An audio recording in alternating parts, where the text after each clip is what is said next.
مولانا شہزاد احمد کے بیانات کے لیے مولانا صاحب کے آفیشیل چینل مولانا شہزاد آفیشیل کو سبسکرائب کریں۔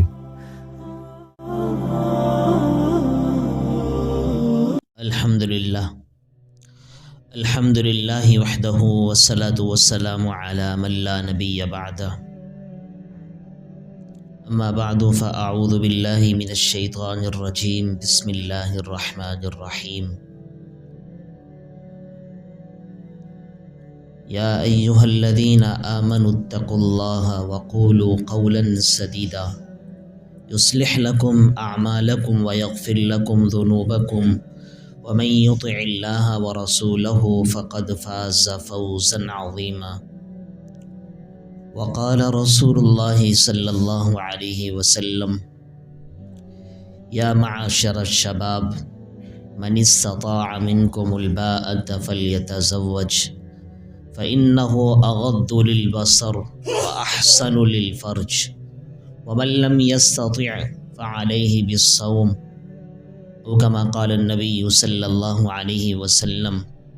اللهم صل على محمد وعلى آل محمد كما صليت على إبراهيم وعلى آل إبراهيم إنك حميد مجيد۔ اللهم بارك على محمد وعلى آل محمد كما باركت على إبراهيم وعلى آل إبراهيم إنك حميد مجيد۔ میرے واجب الاحترام قابل صد تکریم، کیونکہ گزشتہ جمعے کے اندر نکاح کے حوالے سے چند ایک باتیں آپ کے سامنے ذکر کی تھی، اسی موضوع کو لیتے اور کچھ باقی ہیں اس کے اندر باتیں ان کو مکمل کرتے ہیں۔ جو میں نے آپ کے سامنے اللہ کے حبیب صلی اللہ علیہ وسلم کی حدیث کو تلاوت کیا ہے، اس میں اللہ کے رسول نے فرمایا، یا معشر الشباب، اے نوجوان افراد کی جماعت، اے جوانوں، تم میں سے جو بھی طاقت رکھتا ہے نکاح کی، فلیتزوج، اس کو چاہیے کہ وہ جلد سے جلد شادی کرے۔ اب ظاہر سی بات ہے، اللہ کے رسول صلی اللہ علیہ وسلم امت کے حکیم تھے، طبیب تھے، ڈاکٹر تھے۔ امت کی اللہ کریم نے ان کو ایک ایک رگ کو سمجھنے کی صلاحیت عطا فرمائی تھی۔ اللہ رب العالمین نے ان کو حکیم الامت بنایا تھا۔ تو جب وہ ایک بات ذکر کریں گے تو اس میں لازمی سی بات ہے کہ ایک عوام کے لیے، امت کے لیے، انسانیت کے لیے، کائنات کے لیے بہت ہی زیادہ منفعت اور فائدہ ہوگا۔ تو جہاں پر اللہ کے رسول نے ارشاد فرمایا کہ تم میں سے اے نوجوانوں، جو بھی طاقت رکھتا ہے، قدرت رکھتا ہے، صلاحیت رکھتا ہے، اپنے اندر حیثیت رکھتا ہے، تو اس کو چاہیے کہ جلد سے جلد شادی کرے، جلد سے جلد نکاح کرے۔ پھر آگے اس حکیم نے بڑی بہترین طریقے سے حکمتیں بتلائی ہیں کہ اس کا فائدہ کیا ہے۔ فَإِنَّهُ أَغَضُّ لِلْبَصَرِ، یہ آپ کو نکاح کرنے کی برکت سے آنکھیں خود بخود نیچے جھک جائیں گی، آپ کی آنکھیں اغیار کی طرف نہیں اٹھیں گی۔ آپ کی آنکھیں، جو آپ کی وہ عورتیں ہیں جو آپ کی مائیں بھی لگتی ہیں، شرعی طور پر مسلمان ہونے کے اعتبار سے بہنیں بھی لگتی ہیں، بیٹیاں بھی لگتی ہیں، لیکن جب آدمی گوارا ہوتا ہے، نکاح سے خالی ہوتا ہے، اس کا نکاح نہیں ہوا ہوتا، تو اس کی آنکھیں آوارگی کا ثبوت دیتی ہیں، کبھی اس طرف تو کبھی اس طرف۔ اس کی مثال آپ کو دے کے سمجھانے لگا ہوں، جیسے اگر آدمی بھوکا ہو نا، اس کے پاس پیسہ نہ ہو، اس کو بھوک لگی ہوئی ہو، تو اس کے ہر کسی کے کھانے کی طرف نظر اٹھے گی۔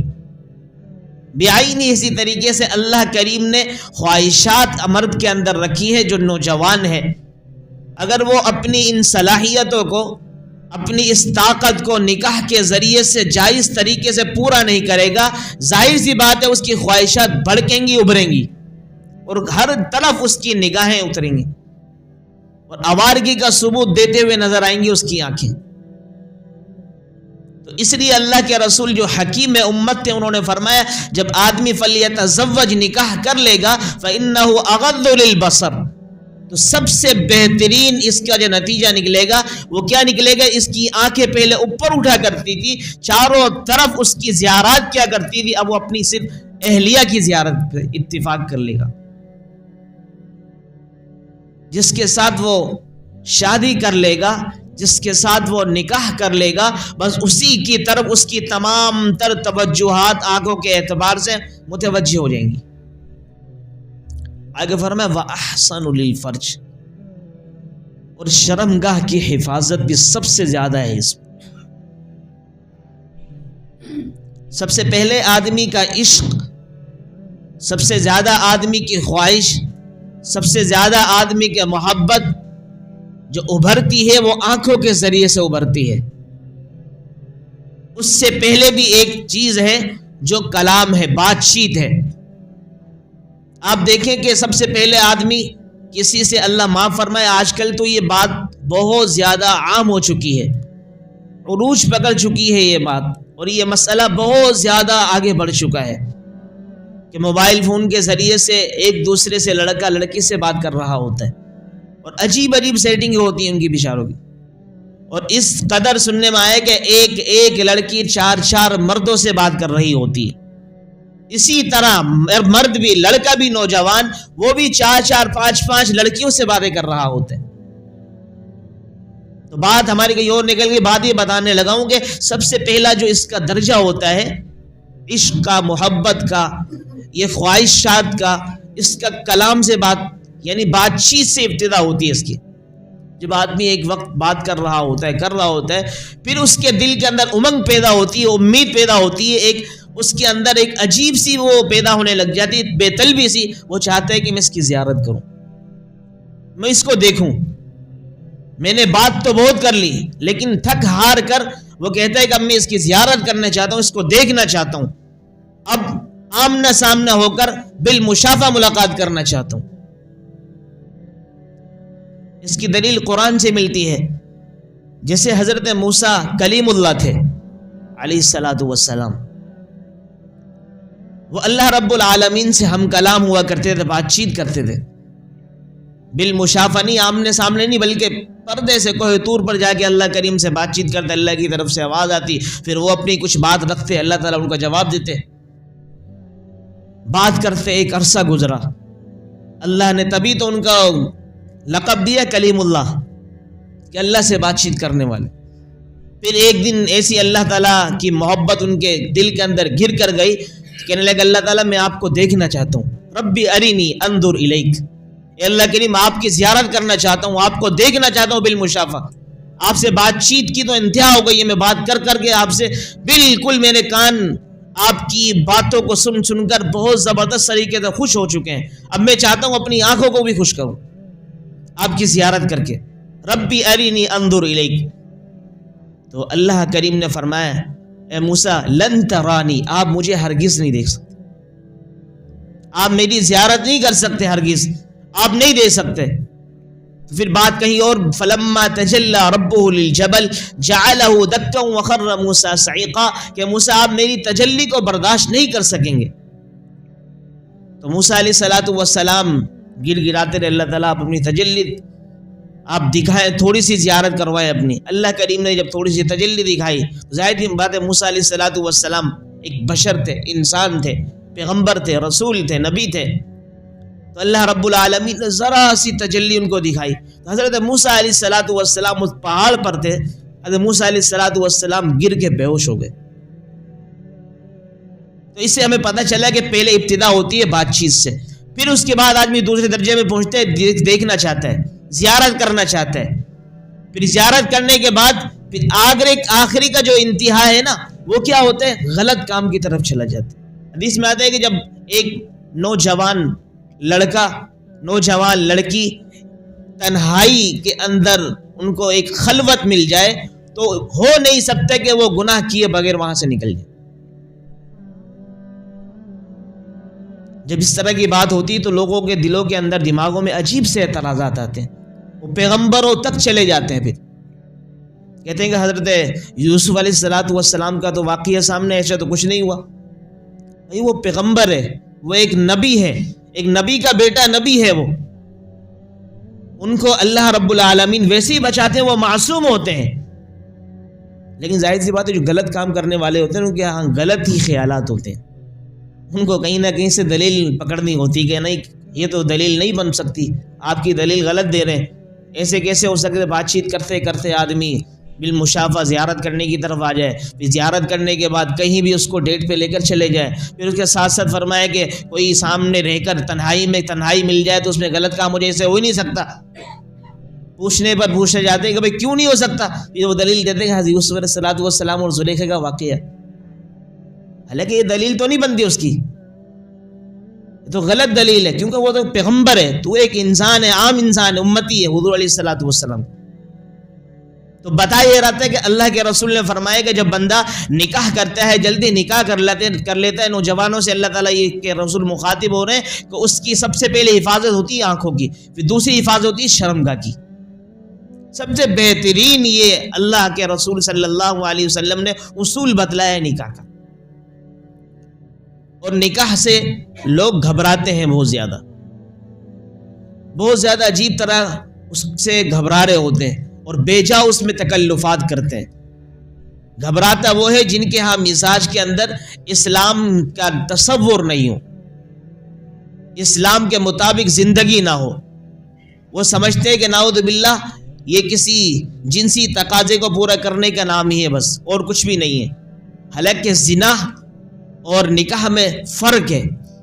زنا کہتے ہیں صرف جنسی تقاضے کو پورا کرنا، آدمی اپنی خواہش کو پورا کر لے، اس کو کہتے ہیں زنا کسی عورت کے. اور نکاح کہتے ہیں نکاح کے اندر آدمی کی ذمہ داری لینی پڑتی ہے، اس کو عورت کے نان نفقے کی، اس کو مہر دینا پڑتا ہے، اس کو نکاح میں لانے کے بعد اپنی وراثت میں شامل کرنا پڑتا ہے. اب جو لوگ غلط مائنڈ کے لوگ ہوتے ہیں، عجیب انگریز کے اس نقطۂ نظر پر چلتے ہیں، تو پھر وہ اس کو غلط سمجھتے ہیں. پھر واقعات دیکھنے کو آتے ہیں. اب ظاہری بات ہے زنا کتنا عام ہو چکا ہے، لیکن نکاح اتنا ہی مشکل ہو چکا ہے. یہاں تک سننے میں آیا کہ نعوذ باللہ اس طرح زنا عام ہو رہا ہے کہ 500 روپے کسی خاتون کو دے کر اس کا زنا کیا جا رہا ہے. اور نکاح کی طرف اگر سوچتا ہے آدمی کہ 4-5 لاکھ روپے کی طرف نظر جاتی ہے، کہاں سے کروں گا، ہوں گے نہیں تو نکاح بھی نہیں ہوگا، لہذا نعوذ باللہ زنا پر اکتفا کر لو. اس طرح کی بات ہوتی ہے. یہ خود ہی ہم نے اپنے معاشرے کے اندر نا زنا کو عروج دے رہے ہم خود. اگر اس کو سستے داموں، سستے طریقے سے، عام طریقے سے کریں گے تو انشاءاللہ خود بخود یہ جو اتنا بڑا گناہ ہے نا زنا ختم ہو جائے گا.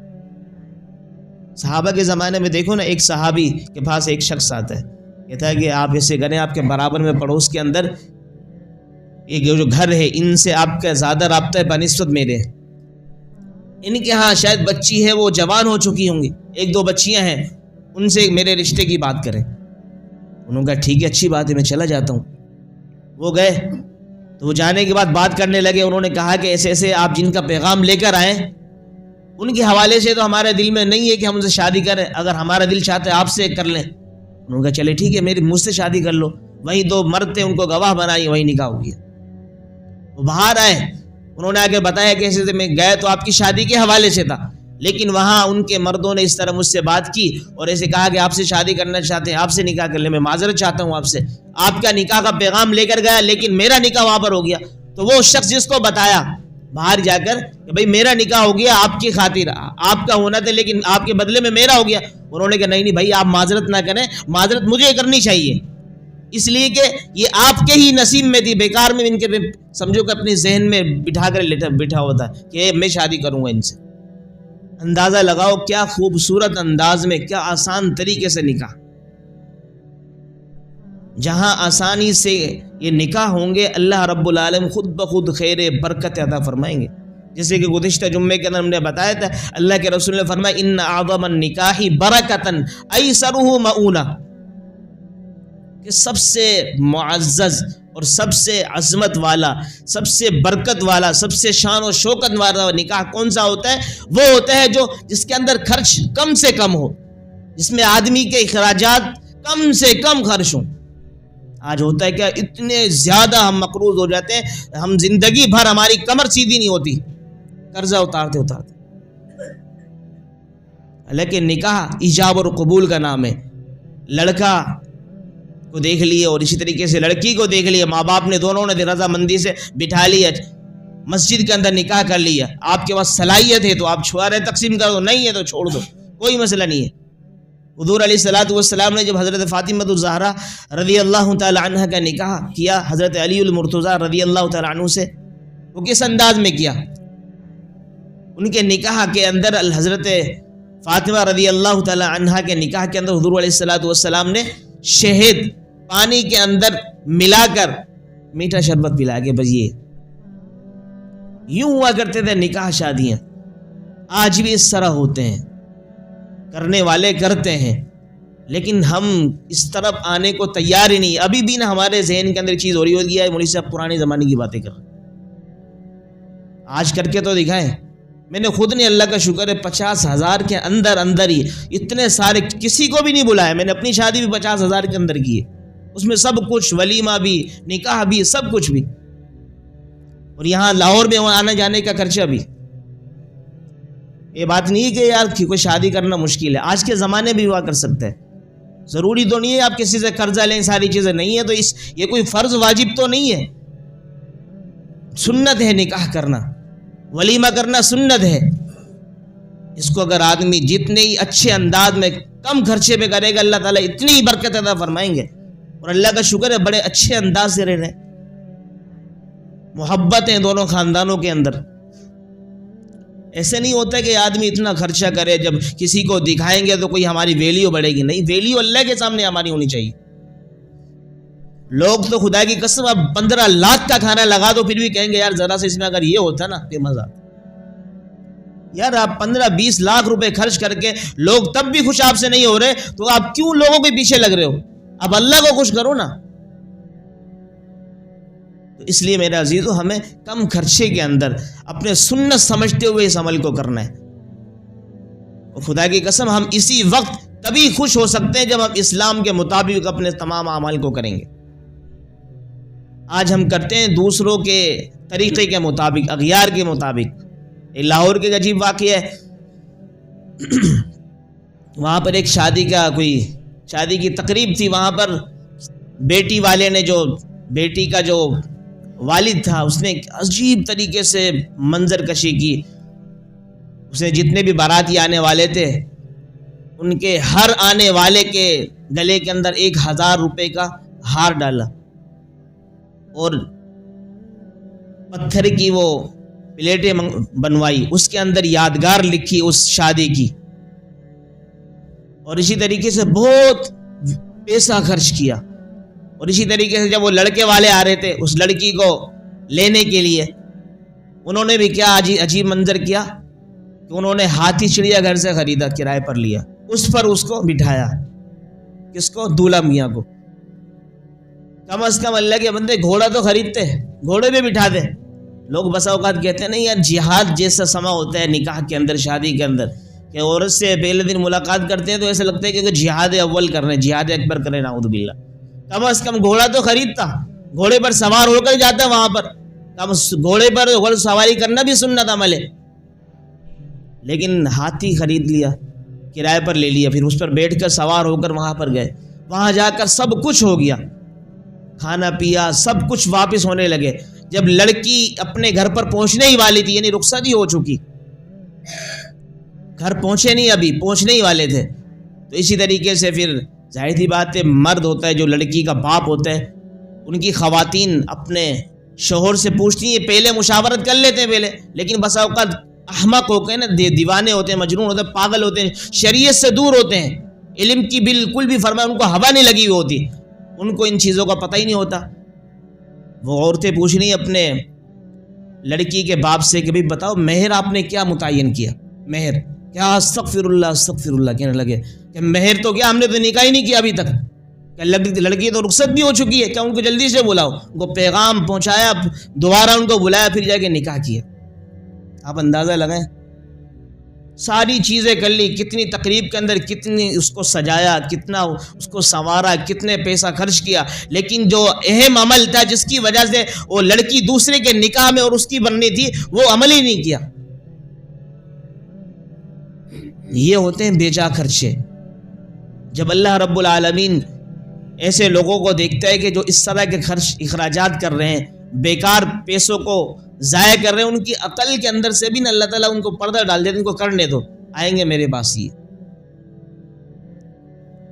کھیل کود سمجھتے ہیں لوگ اس کو، تو لہٰذا اس طرح کے جو بیکار کھیل کود اور اسی طریقے سے گندگیاں اور اسی طریقے سے بیکار اخراجات کرنا اور لہو لعب کرنا، ان گندگیوں میں پڑنا اور دوسروں کے اندر اس کو شریک ہونا، ایسے شادی بیاہ میں تو آدمی شریک بھی نہ ہوئے، جو اس طرح کے بیکار اخراجات ہوتے ہیں جس میں ساؤنڈ بھی بجتا ہو، گانے بھی، اور لڑکا اور لڑکیاں جو اختلاط ان کا ہوتا ہو، وہیں مرد بیٹھے وہیں عورتیں بیٹھی ہوئی ہیں، ایسی شادی بیاہ سے تو ویسی ہی منع کی ہے۔ تو اس لیے اس طرح کے ان سے بچنا چاہیے آدمی کو۔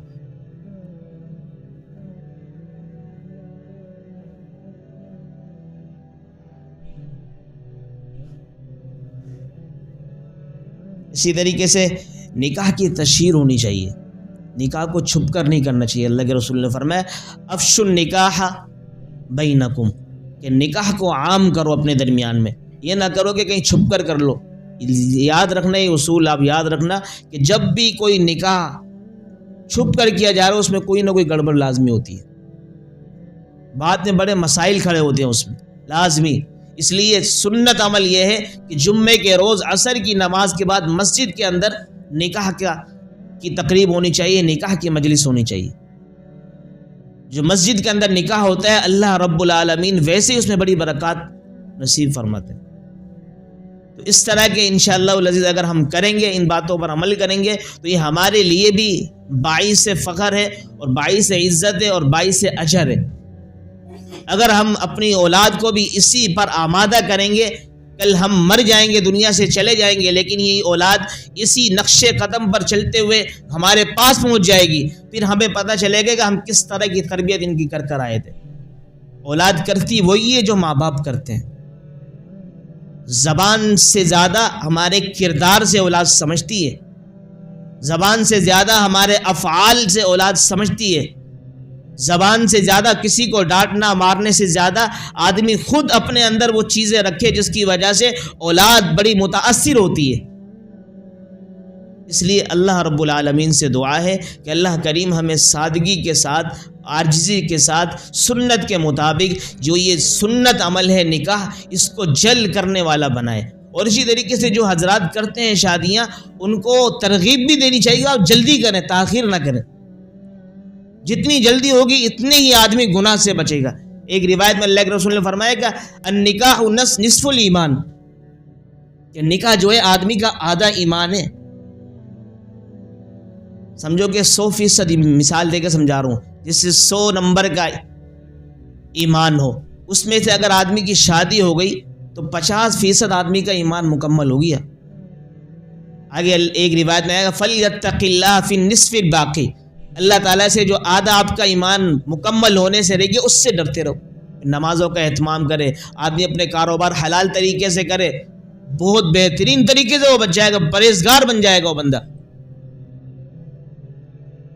جو بندہ بڑا نمازی ہو، پرہیزگار ہو، سارا کچھ ہو، لیکن وہ شادی شدہ نہ ہو تو اس کا ایمان مکمل نہیں ہوتا۔ یہ اللہ کے رسول کا فرمان ہے، کسی مولوی کا نہیں۔